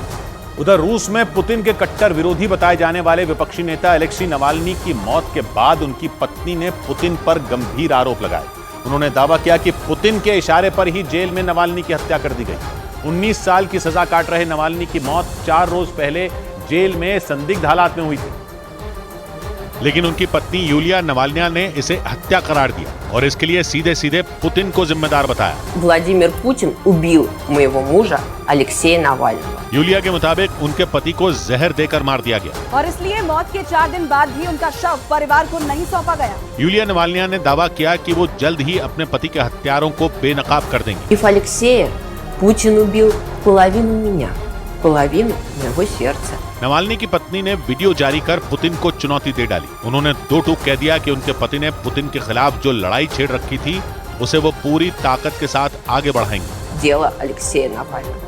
Продолжать бороться за нашу с вами страну, и я призываю вас। अलेक्सी नवाल्नी की पार्टी के आंदोलनों में उनकी पत्नी लंबे समय से हिस्सा लेती आई हैं। वो पेशे से अर्थशास्त्री हैं, लेकिन परिवार के लिए उन्होंने अपने पेशे को छोड़ दिया था। 47 साल की यूलिया नवाल्न्या और अलेक्सी नवाल्नी की शादी साल 1998 में हुई थी। इधर पंजाब और हरियाणा हाईकोर्ट ने किसानों के आंदोलन पर हरियाणा सरकार को अहम निर्देश दिए। पंजाब और हरियाणा हाईकोर्ट ने शंभू और खनौरी बॉर्डर पर किसानों के प्रदर्शन की वजह से हुए भारी जमावड़े को कम करने का निर्देश दिया। इसके साथ ही अदालत ने साफ कर दिया कि मोटर व्हीकल एक्ट के तहत हाईवे पर प्रदर्शन की इजाजत नहीं दी जा सकती। कोर्ट ने किसान आंदोलन से जुड़ी 2 जनहित याचिकाओं पर सुनवाई करते हुए यह फैसला दिया। बेंगलुरु मेट्रो की पर्पल लाइन में तकनीकी खराबी की वजह से कुछ देर के लिए ट्रेनों के आने जाने पर असर पड़ा। इसके बाद कुछ मेट्रो स्टेशनों पर यात्रियों की भारी भीड़ जमा हो गई। हालांकि तकनीकी खराबी को दूर करने के बाद पर्पल लाइन मेट्रो को फिर से शुरू कर दिया गया। रांची में शाम को भारतीय hockey team FIH pro league के अगले मुकाबले में हॉलैंड की टीम से भिड़ेगी। एक दिन पहले भारतीय टीम ने एक रोमांचक मैच में स्पेन को पेनल्टी शूटआउट में 8-7 से हरा दिया था। रूस के राष्ट्रपति पुतिन ने उत्तर कोरिया के शासक किम जोंग उन को रूस में बनी एक कार तोहफे में दी। पिछले साल सितंबर में किम जोंग उन रूस की यात्रा पर गए थे और खबर है कि उस वक्त उन्होंने पुतिन की कार को लेकर काफी दिलचस्पी दिखाई थी। माना जा रहा है कि पुतिन ने उसी तरह की कार उन्हें गिफ्ट की। उधर ब्रिटेन के बर्मिंघम से सड़क हादसे का एक ऐसा वीडियो सामने आया कि उसे जिसने भी देखा उसकी जान हलक में अटक गई। वहां एक तेज रफ्तार कार ने ट्रैफिक में खड़ी कई गाड़ियों को भयंकर टक्कर मारी और 3-4 गाड़ियों से टकराते हुए आगे बढ़ गई। तस्वीरों में कई गाड़ियां एक जगह ट्रैफिक में फंसी नजर आई। इसी दौरान वो तेज रफ्तार कार पीछे से आई और उसने एक के बाद एक वहां खड़ी कई गाड़ियों को टक्कर मार दी। उस कार की रफ्तार इतनी तेज थी कि पहली गाड़ी से टकराने के बाद भी वो रुक नहीं पाई, बल्कि उसने वहां खड़ी 3-4 गाड़ियों को टक्कर मारी और फिर आगे जाकर रुक गई। इस हादसे के बाद सड़क पर लोगों की भीड़ लग गई और उन्होंने वहां से लोगों को निकालकर अस्पताल पहुंचाया। कई गाड़ियों को एक साथ टक्कर मारने की वजह से उस कार का आगे का हिस्सा पूरी तरह चकनाचूर हो गया, जबकि दूसरी गाड़ियों को भी भारी नुकसान हुआ। बताया गया कि इस हादसे में एक आदमी की मौत हो गई। इसके बाद कार्रवाई करते हुए पुलिस ने उस कार के मालिक को गिरफ्तार कर लिया। इस बीच कांग्रेस नेता राहुल गांधी के एक बयान पर सियासी बहस तेज हो गई। आरोप लगा कि उन्होंने विवादास्पद बयान देकर उत्तर प्रदेश के युवाओं का मजाक बनाया। राहुल गांधी भारत जोड़ो न्याय यात्रा लेकर उत्तर प्रदेश के रायबरेली पहुंचे और वहां लोगों से बातचीत करते हुए उन्होंने वाराणसी में हुई एक घटना का जिक्र किया। आरोप है कि इसी बातचीत के दौरान उन्होंने उत्तर प्रदेश के युवाओं के बारे में एक विवादास्पद बयान दे दिया। यूपी का भविष्य रात को शराब पिए नाच रहा है, डांस कर रहा है, नशे में। उनके इस बयान के बाद बीजेपी उन पर हमलावर हो गई। केंद्रीय मंत्री स्मृति ईरानी ने उनके साथ साथ सोनिया गांधी को भी निशाने पर ले लिया। अपने बेटे को अगर आप अच्छे संस्कार ना दे सके तो उनसे कहें कि इस प्रकार के हमारे जो पुण्य स्थल हैं उनके बारे में आपत्तिजनक टिप्पणियां करना बंद करें। इसके बाद तो उनके खिलाफ प्रदर्शनों का दौर शुरू हो गया। बीजेपी के कुछ कार्यकर्ताओं ने उस जगह को गंगा जल से धोया जहां राहुल गांधी ने भाषण दिया। इस दौरान बीजेपी के कार्यकर्ता वहां गंगा जल उड़ेलते हुए झाड़ू से सड़क को साफ करते नजर आए। राहुल गांधी के आने से रायबरेली पथरावा अपवित्र हो गया था। बीजेपी का आरोप है कि रायबरेली पहुंचे राहुल गांधी ने राम मंदिर और वाराणसी का अपमान करने की कोशिश की और इसी वजह से उन्होंने राहुल गांधी के जाने के बाद उस जगह को गंगा जल से धोकर पवित्र किया। और इस सियासी बयानबाजी के बाद केंद्रीय मंत्री स्मृति ईरानी ने कांग्रेस नेता राहुल गांधी को बिना एसपी और बीएसपी के समर्थन के अमेठी से चुनाव लड़ने की चुनौती दे दी। स्मृति ईरानी ने यह बयान कांग्रेस नेता जयराम रमेश के उस बयान के बाद दिया जिसमें जयराम रमेश ने राहुल गांधी के अमेठी से चुनाव लड़ने के संकेत दिए।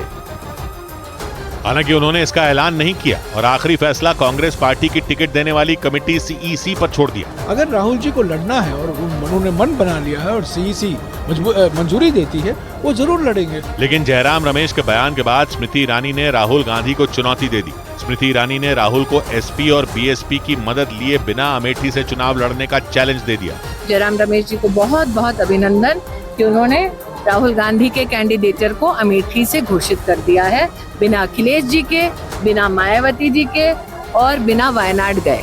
2019 में अमेठी लोकसभा सीट पर हुए चुनाव में स्मृति ईरानी ने राहुल गांधी को शिकस्त दे दी थी, लेकिन कांग्रेस पार्टी को लगता है कि इस बार माहौल राहुल गांधी के पक्ष में। मैंने बात की और सभी लोगों ने कहा कि साहब 2019 में हमसे गलती हो गई, इस बार राहुल भैया को यहीं से लड़ना है और वो जीतेंगे। अमेठी पर राहुल और स्मृति के बीच वार पलटवार का दौर तब शुरू हुआ जब राहुल गांधी की न्याय यात्रा अमेठी से गुजरी। संयोग से उसी दिन स्मृति ईरानी भी अपने संसदीय क्षेत्र में पहुंच गईं। इस बीच उत्तराखंड के उधम सिंह नगर में दो पक्षों के बीच कई घंटों तक हुई गोलीबारी से पूरे इलाके में दहशत फैल गई। वहां नदी में जारी खनन को लेकर दो पक्षों के बीच जमकर विवाद हुआ और इसके बाद तो वहां अंधाधुंध गोलियां चली। खनन को लेकर शुरू हुआ विवाद मारपीट तक पहुंच गया। इसके बाद दोनों पक्षों के बीच जमकर हाथापाई हुई, लेकिन बात यहीं खत्म नहीं हुई। थोड़ी देर बाद वहां गोलियां चल गईं। गोलियों की तड़तड़ाहट से पूरा इलाका गूंज उठा। काफी देर तक वहां से गोलियों की आवाज आती रही और उसकी वजह से वहां अफरा तफरी मच गई। बताया गया कि वहां की एक नदी में खनन को लेकर दो पक्षों के बीच विवाद हो गया था। इसके बाद दोनों पक्ष एक दूसरे के खून के प्यासे हो गए और उन्होंने वहां गोलियों की बारिश कर दी। पुलिस के मुताबिक इस घटना में 3 लोग बुरी तरह घायल हो गए। इधर मध्य प्रदेश के उज्जैन में हुए एक सड़क हादसे का वीडियो देखकर लोगों की रूह कांप उठी। वहां एक तेज रफ्तार बस ने एक मोटरसाइकिल को जोरदार टक्कर मार दी। हादसा उस वक्त हुआ जब उस मोटरसाइकिल का बैलेंस अचानक बिगड़ गया और तभी सामने से आ रही तेज रफ्तार बस से उसकी जोरदार टक्कर हो गई। वीडियो में वो मोटरसाइकिल लहराते हुए सड़क के दूसरी तरफ आती दिखी। तेज रफ्तार की वजह से अचानक उस मोटरसाइकिल का बैलेंस बिगड़ा और वो सामने से आ रही उस बस के एकदम सामने आ गई। ये सब कुछ इतना जल्दी हुआ कि उस बस ड्राइवर को संभलने का मौका तक नहीं मिला और उसने उस मोटरसाइकिल को भयंकर टक्कर मार दी। इसके बाद जो हुआ,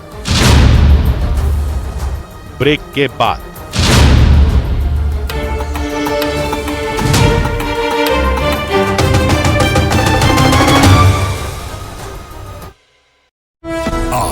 बिहार के सीतामढ़ी में आरजेडी की जन विश्वास यात्रा की सभा के लिए बनाया गया मंच ही टूट गया। तेजस्वी यादव ने बिहार के मुजफ्फरपुर से अपनी जन विश्वास यात्रा शुरू की, लेकिन सीतामढ़ी पहुंचने पर उन्हें अपनी बस की छत से ही सभा को संबोधित करना पड़ा क्योंकि वहां मंच ही टूट गया था। और सीतामढ़ी में जब मंच टूटा तो कांग्रेस नेता अमित कुमार टुन्ना लोगों को संबोधित कर रहे थे, लेकिन उनकी बात पूरी होने से पहले ही मंच टूट गया।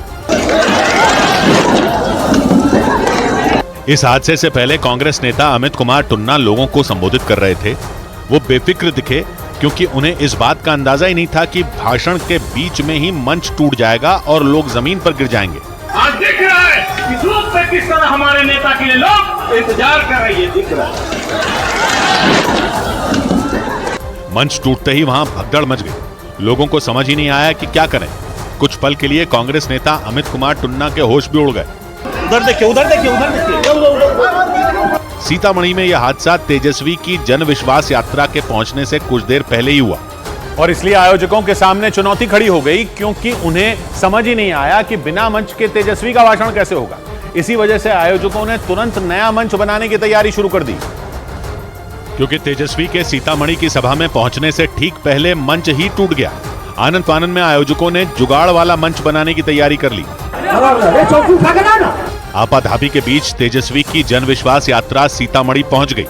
मंच टूट चुका था, इसलिए तेजस्वी ने बस से ही लोगों को संबोधित किया। उन्होंने पहले देसी अंदाज में सर पर हरा गमछा बांधा और फिर भाषण दिया और चुटीले अंदाज में नीतीश पर हमला किया।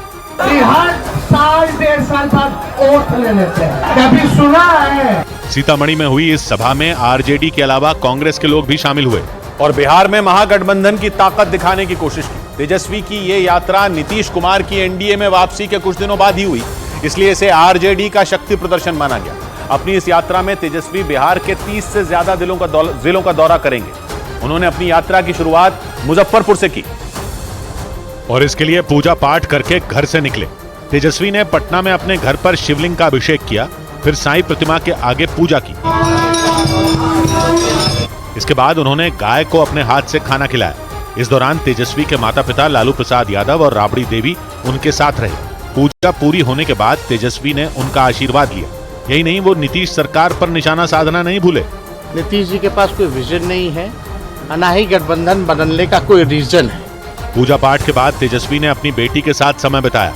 वो उसके साथ खेलते और उसे पुचकारते नजर आए, क्योंकि कुछ दिनों के लिए तेजस्वी अपने घर और बेटी से दूर रहने वाले हैं और बेटी के साथ खेलकर तेजस्वी ने वो कमी पूरी करने की कोशिश की। अभी तो ढूंढती रहती है पापा को, अभी 4-5 दिन से तो बाहर जा रहे हैं, तो बच्चों का शौक होता है। अपनी जन विश्वास यात्रा के दौरान तेजस्वी बिहार के 30 से ज्यादा जिलों का दौरा करने वाले हैं। सबसे पहले वो मुजफ्फरपुर पहुंचे और लोगों को संबोधित किया। तेजस्वी की जन विश्वास यात्रा की तैयारी में आरजेडी पिछले कई दिनों से जुटी हुई थी, क्योंकि इस यात्रा को बिहार में आरजेडी का शक्ति प्रदर्शन माना जा रहा है। मुजफ्फरपुर पहुंचे तेजस्वी ने यात्रा का आगाज भी इसी अंदाज में किया और एमवाई के बाद बीएएपी समीकरण देते हुए आरजेडी को हर समुदाय की पार्टी साबित करने की कोशिश की। हम कहना चाहते हैं, माई के साथ साथ बाप की भी पार्टी है। लेकिन तेजस्वी के इस नए बयान पर बीजेपी ने तंज कस दिया। एवरवेशन के खेल में वो कुछ भी क्लियर करें, लेकिन ये स्पष्ट है कि राष्ट्रीय जनता दल उनके माई बाप की ही पार्टी है। मुजफ्फरपुर में बोलते हुए तेजस्वी ने बताया कि बीएएपी बाप में बी का मतलब बहुजन, पहले ए का मतलब अगड़ा, दूसरे ए का मतलब आबादी और पी का मतलब पुअर यानी गरीब है। लेकिन इस बयान पर तेजस्वी की यात्रा के पहले ही दिन सियासी पारा चढ़ गया। उधर महाराष्ट्र विधानसभा में मराठा आरक्षण बिल सर्वसम्मति से पास हो गया। इस बिल में मराठा समुदाय के लोगों को नौकरियों और शिक्षा में 10% आरक्षण देने का प्रावधान किया गया।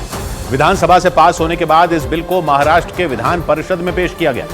राज्यपाल की मुहर के बाद यह बिल कानून बन जाएगा और कानून बनते ही आरक्षण के लिए लंबी लड़ाई लड़ रहे मराठा समुदाय के लोगों की मांग पूरी हो जाएगी। महाराष्ट्र सरकार ने मराठा आरक्षण बिल पर चर्चा के लिए विधानसभा का एक दिन का विशेष सत्र बुलाया। सत्र के दौरान सदन में मराठा समुदाय के लिए 10% आरक्षण का मसौदा रखा, जिसे सर्वसम्मति से पास कर दिया गया। मराठा आरक्षण बिल अगर कानून बन जाता है तो मराठा समुदाय के लोगों को शिक्षा और सरकारी नौकरियों में 10% आरक्षण मिलेगा। विधानसभा में मुख्यमंत्री एकनाथ शिंदे ने दावा किया कि उन्होंने मराठा समुदाय के लोगों से जो वादा किया था उसे पूरा किया। उन्होंने भरोसा दिया कि मराठा समुदाय को दिए जाने वाले आरक्षण से किसी दूसरे का नुकसान नहीं होगा। ओबीसी आणि इतर समाजावर कुठलाही अन्याय न करता, धक्का न लावता आरक्षण देण्याचं।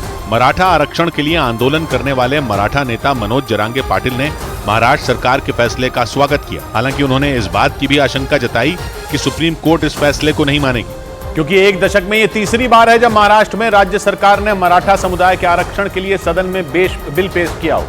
लेकिन हर बार रिजर्वेशन कोटा 50% से ज्यादा होने की वजह से इस बिल को कानूनी चुनौतियों का सामना करना पड़ा। हालांकि आने वाली कानूनी चुनौतियों की परवाह किए बिना विधानसभा से आरक्षण बिल पास होने पर मराठा समुदाय के लोगों ने जमकर जश्न मनाया। मुंबई में सड़क पर इकट्ठा मराठा समुदाय के लोग ढोल बजाकर नाचते और झूमते दिखे। जश्न के दौरान लोगों ने जमकर गुलाल भी उड़ाया। मराठा समुदाय के लोगों के मुताबिक करीब 4 दशक से चल रहा संघर्ष अब सफल होता दिख रहा है। हालांकि महाराष्ट्र में मराठा समुदाय को 10% आरक्षण दिया जाना उतना आसान भी नहीं रहने वाला, क्योंकि राज्य में 52% आरक्षण पहले से है। और 10% मराठा आरक्षण जोड़ने से आरक्षण की सीमा 62% हो जाएगी। यानी मराठा आरक्षण बिल एक बार फिर कानूनी दांवपेच में फंस सकता है। विपक्षी दलों ने भी इस बात की आशंका जताई। 2018 में भी हुआ था, टिका नहीं था, आज भी ये टिकने वाला नहीं है। 2018 में भी महाराष्ट्र सरकार ने महाराष्ट्र राज्य आरक्षण अधिनियम लागू किया था, जिसमें मराठा समुदाय को शिक्षा और नौकरियों में आरक्षण देने का प्रावधान था। मामला कोर्ट में पहुंच गया था। बॉम्बे हाई कोर्ट ने सरकार के फैसले को सही ठहराया था, लेकिन बाद में सुप्रीम कोर्ट ने मराठा आरक्षण को असंवैधानिक करार देते हुए फैसला रद्द कर दिया था। लेकिन एक बार फिर महाराष्ट्र की एकनाथ शिंदे सरकार ने विधानसभा में मराठा आरक्षण बिल पेश किया और उसे सर्वसम्मति से पास करा लिया।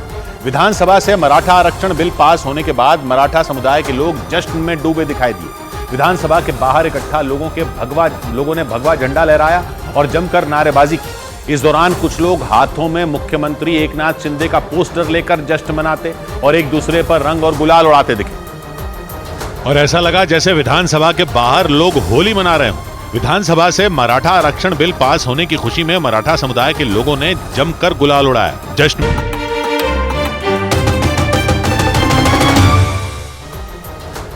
मध्य प्रदेश के उज्जैन में हुए एक सड़क हादसे का वीडियो देखकर लोगों की रूह कांप गई। वहां एक तेज रफ्तार बस ने एक मोटरसाइकिल को जोरदार टक्कर मार दी। हादसा उस वक्त हुआ जब उस मोटरसाइकिल का बैलेंस अचानक बिगड़ गया और तभी सामने से आ रही तेज रफ्तार बस से उसकी जोरदार टक्कर हो गई। वीडियो में वो मोटरसाइकिल लहराते हुए सड़क के दूसरी तरफ आती दिखी। तेज रफ्तार की वजह से अचानक उस मोटरसाइकिल का बैलेंस बिगड़ा और वो सामने से आ रही उस बस के एकदम सामने आ गई। ये सब कुछ इतना जल्दी हुआ कि उस बस ड्राइवर को संभलने का मौका तक नहीं मिला और उसने उस मोटरसाइकिल को भयंकर टक्कर मार दी।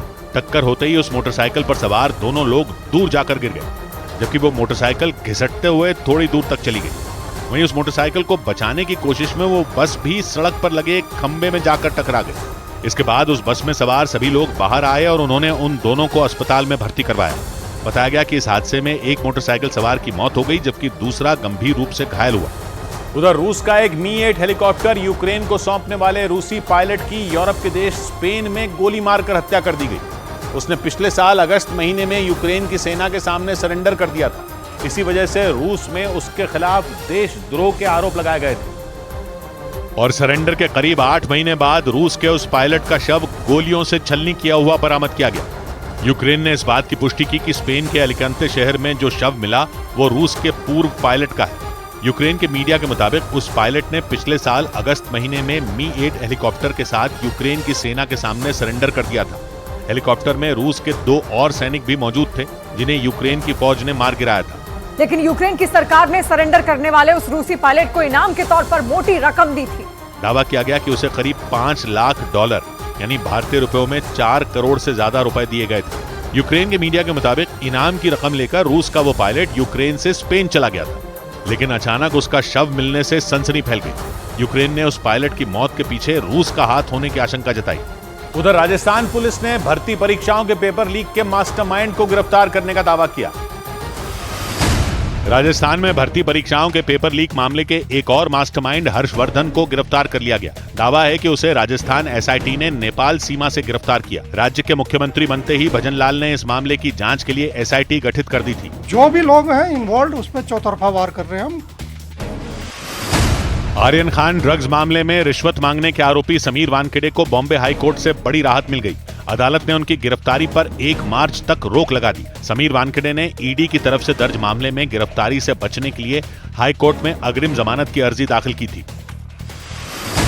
बिहार के मुख्यमंत्री नीतीश कुमार ने ऐलान किया कि सभी सरकारी स्कूलों का समय सुबह 10 बजे से शाम 4 बजे तक होगा। इससे पहले राज्य के शिक्षा विभाग ने स्कूलों के समय में बदलाव कर दिया था, जिसे लेकर विधानसभा में जमकर हंगामा हुआ।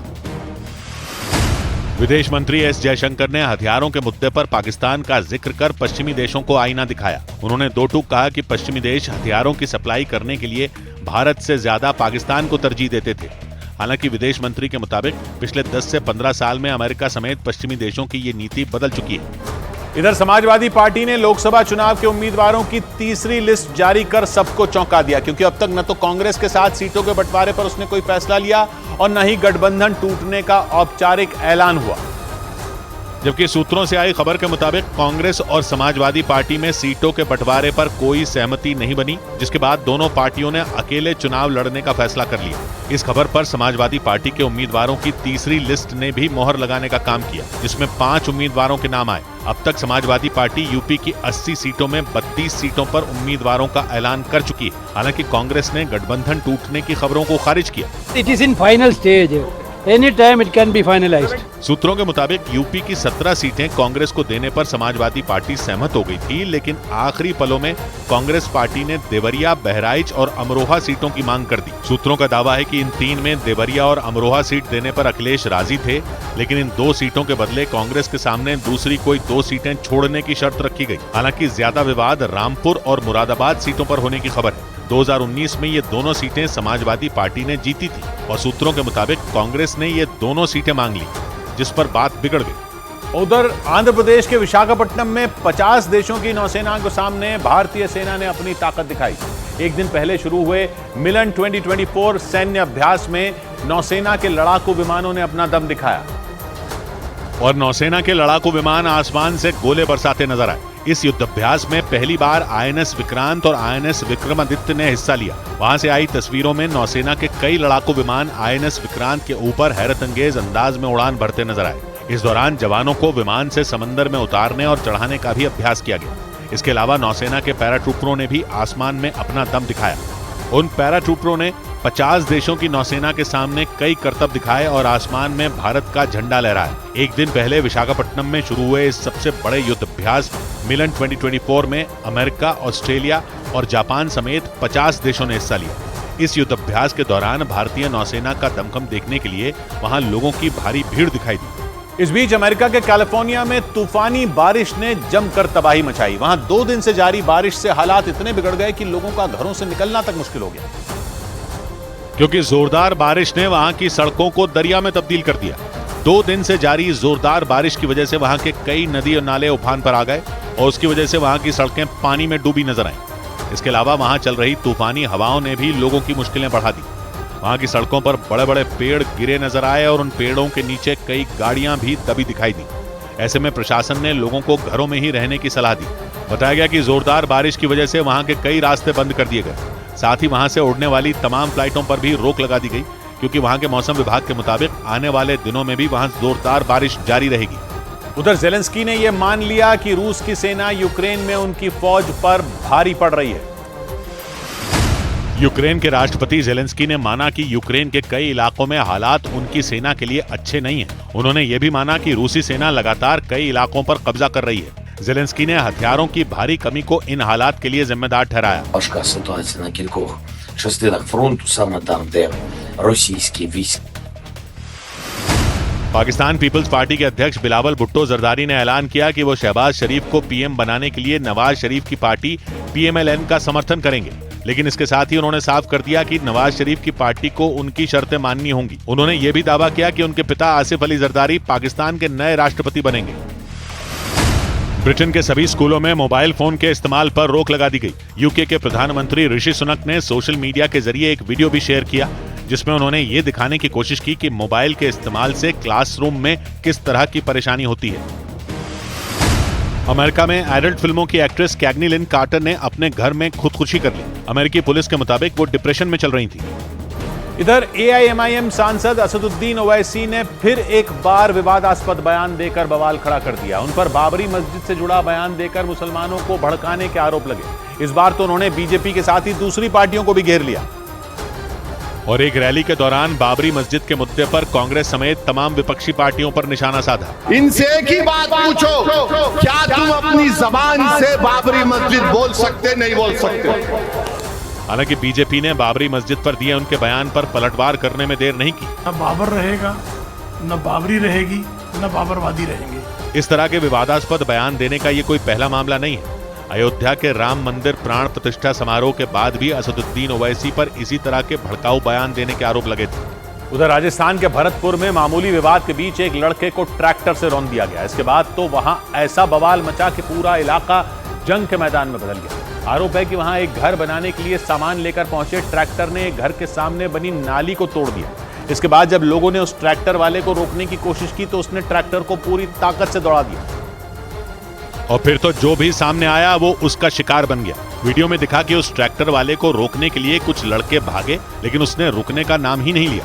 इसका असर ये हुआ कि उनमें एक लड़का उस ट्रैक्टर के नीचे आ गया। इसके बाद ट्रैक्टर के साथ ही उसके साथ चल रही ट्रॉली के मोटे मोटे पहिए भी उस लड़के के ऊपर से गुजर गए। वो बाहर निकला, उसके ऊपर ट्रॉलर चढ़ाते हुए ले गए। ये हादसा इतना भयानक था कि 22 साल के उपेंद्र नाम के उस लड़के ने वहीं दम तोड़ दिया। आरोप तो ये भी है कि उस ट्रैक्टर वाले ने आगे बढ़ते हुए कई और लोगों को टक्कर मारी और फिर आखिर में जाकर एक खंबे से भिड़ गया। हालांकि जब तक वहां लोग पहुंचे वो ट्रैक्टर वाला वहां से भाग निकला, लेकिन उसने जिस तरह से बीच बाजार उस लड़के को रौंदा, उससे वहां के लोगों का गुस्सा 7वें आसमान पर पहुंच गया। इसके बाद उन लोगों ने जबरदस्त हंगामा करते हुए पुलिस से आरोपी ड्राइवर की गिरफ्तारी की मांग की। इधर उत्तर प्रदेश के मेरठ में सड़क किनारे ऐसी मारपीट हुई कि वहां मौजूद लोग दंग रह गए। मामूली विवाद में अचानक दो परिवारों के लोग आपस में भिड़ गए और एक दूसरे की जान लेने पर आमादा हो गए और ऐसा लगा जैसे उन लोगों के सिर पर खून सवार हो गया, क्योंकि उनमें 4 लोग एक लड़के पर लात और घूंसों की बरसात करते नजर आए। जैसे ही एक दूसरा लड़का बीच बचाव करने आया, उसके चेहरे पर सफेद टी-शर्ट पहने एक लड़के ने जोर से मुक्का मार दिया। इसके बाद तो वो दूसरा लड़का नीचे गिर गया। तभी सड़क की तरफ से एक बुजुर्ग भागते हुए वहां आए और उनमें एक लड़की के बाल खींचकर उसकी पीठ पर लगातार मारते रहे। इस दौरान कोई भी रुकने का नाम नहीं ले रहा था। हालांकि वहां एक दुकानदार भी मौजूद रहा। वो बार बार चीखते चिल्लाते हुए उन लोगों को अलग करता नजर आया। इस बीच सलवार कमीज पहनी एक महिला वहां आ गई और उस बुजुर्ग को खींचकर अपने साथ ले जाती दिखी, लेकिन इसके बाद भी मारपीट का सिलसिला नहीं थमा। वहां काफी देर तक वो लोग एक दूसरे को बुरी तरह पीटते रहे और मारपीट की वजह से उनमें एक आदमी के सिर से खून निकल आया। उधर खबर है कि इस साल का आईपीएल 22 मार्च से शुरू हो सकता है। बीसीसीआई 22 मार्च से आईपीएल शुरू करने की तैयारी में है। बीसीसीआई के मुताबिक इस साल आईपीएल 2 चरणों में होगी। पहले चरण के मैचों की घोषणा जल्द की जाएगी, जबकि दूसरे चरण की घोषणा लोकसभा चुनाव की तारीखों के ऐलान के बाद होगी। भारतीय महिला टेबल टेनिस टीम ने वर्ल्ड टेबल टेनिस चैंपियनशिप के नॉकआउट चरण में स्पेन को 3-2 से हरा दिया।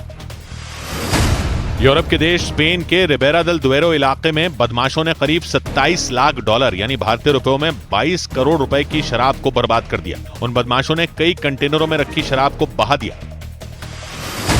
पश्चिम एशिया के देश लेबनान की राजधानी बेरूत में एक इमारत के ढहने से दहशत मच गई। इस हादसे में 4 लोगों की दर्दनाक मौत हो गई, जबकि कई लोग बुरी तरह जख्मी हो गए।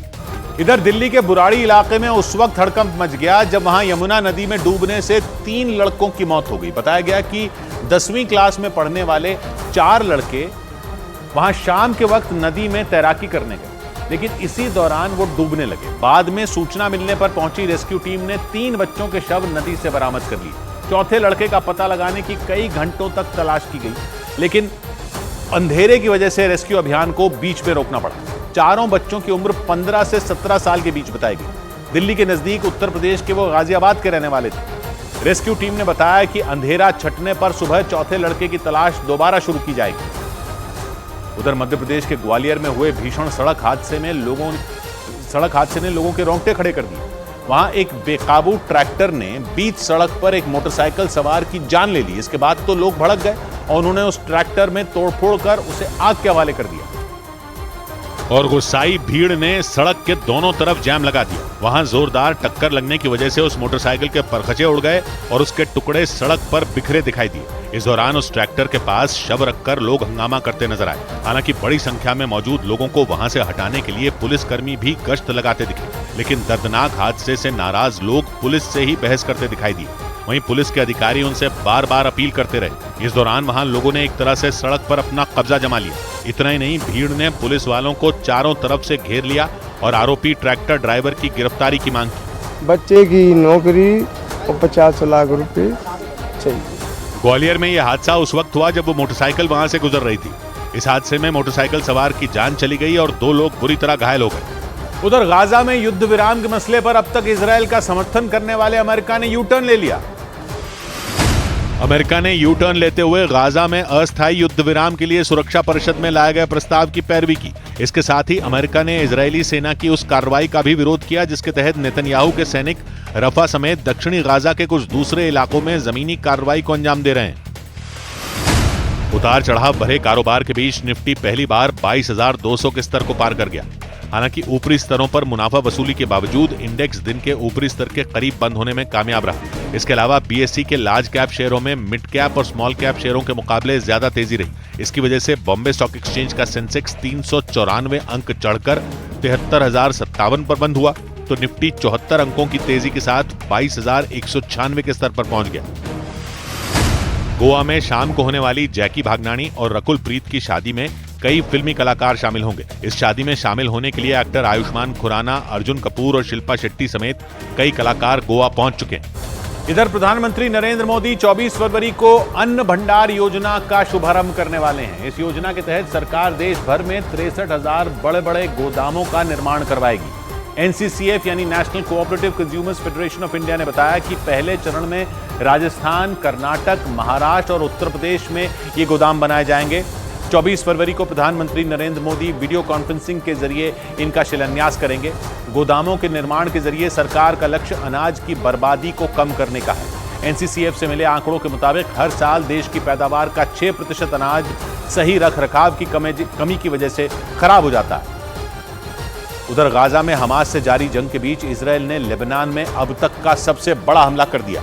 इजरायल की मीडिया के मुताबिक वहां की सेना ने लेबनान के दक्षिणी इलाके में मौजूद चरमपंथी संगठन हिजबुल्लाह के कई ठिकानों पर एक साथ बमबारी कर दी और इन हमलों की रोंगटे खड़े कर देने वाली तस्वीरें सामने आई। हिजबुल्लाह के एक ठिकाने पर जोरदार एयर स्ट्राइक के बाद दिखा कि वहां आग और धुएं का डरा देने वाला बवंडर बन गया और उस बवंडर ने आसपास के इलाके को भी अपनी गिरफ्त में ले लिया। रूह कपा देने वाले इस मंजर को देखकर सड़क से गुजर रही एक गाड़ी में मौजूद लोग चीखते चिल्लाते नजर आए। इजरायल के मीडिया के मुताबिक ये हमला लेबनान के पश्चिमी छोर पर मौजूद सईदा शहर में किया गया। दावा किया गया कि इजरायल के लड़ाकू विमानों ने भूमध्य सागर के रास्ते वहां जबरदस्त बमबारी कर दी। इस हमले की एक और तस्वीर में दिखा कि इजरायली मिसाइल गिरने के बाद ऐसा भीषण धमाका हुआ कि मानो वहां कोई ज्वालामुखी फट पड़ा हो।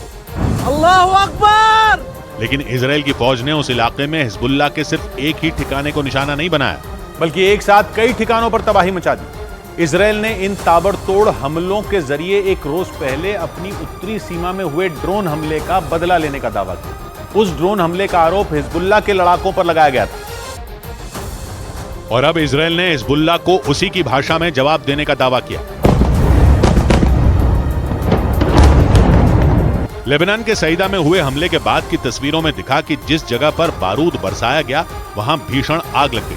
आग की लपटों के साथ निकलता काला धुआं आसमान में काफी दूर तक देखा गया और इमारत की हालत तो ऐसी हो गई कि उसकी दीवारों तक का पता लगा पाना मुश्किल हो गया।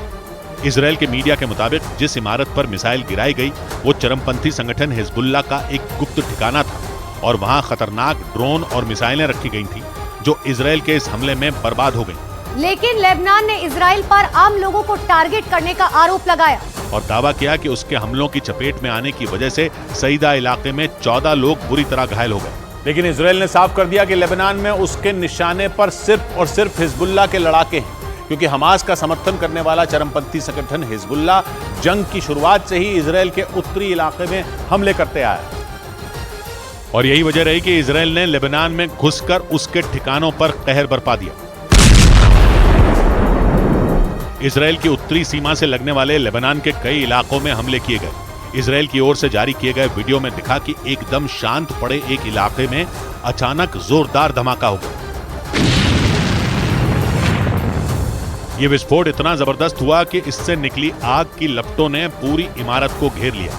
तस्वीरों को देखकर यह अंदाजा लगाना मुश्किल नहीं कि धमाके के बाद उस इमारत की हालत क्या हुई होगी।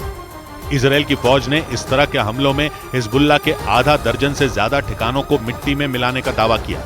इजरायल के मीडिया के मुताबिक ये हमले इजरायल की उत्तरी सीमा से लगने वाले दक्षिणी लेबनान के जहीरा, इताल शाब और एत्रोन इलाके में किए गए। इधर क्रिकेटर विराट कोहली ने सोशल मीडिया पर दोबारा पिता बनने की खबर साझा की। उन्होंने एक पोस्ट कर ये जानकारी दी कि 15 फरवरी को उनकी पत्नी अनुष्का ने एक बेटे को जन्म दिया और उन्होंने अपने बेटे के नाम भी अपनी पोस्ट में लिखा। विराट कोहली और उनकी पत्नी ने अपने बेटे का नाम अकाय रखा। इस पोस्ट में उन्होंने अपनी बेटी का भी जिक्र किया और ये खुशखबरी दी कि उनकी बेटी वामिका को छोटा भाई मिल गया। माना जा रहा है कि इसी वजह से विराट कोहली ने इंग्लैंड के खिलाफ जारी टेस्ट सीरीज में हिस्सा नहीं लिया। करे कोशिश अगर इंसान तो क्या क्या नहीं होता। करे कोशिश अगर इंसान तो क्या क्या नहीं मिलता, वो उठकर चल के तो देखे जिसे रास्ता नहीं मिलता। तो बात की एक बात कही अशोक अंजुम ने, कहें क्या ऐसे लोगों से जो कहकर लड़खड़ाते हैं कि हम आकाश छू लेते मगर मौका नहीं। मिलते हैं कल, घड़ी जब इशारा करेगी 9 बजे रात का वक्त फिर होगा 100 बात की।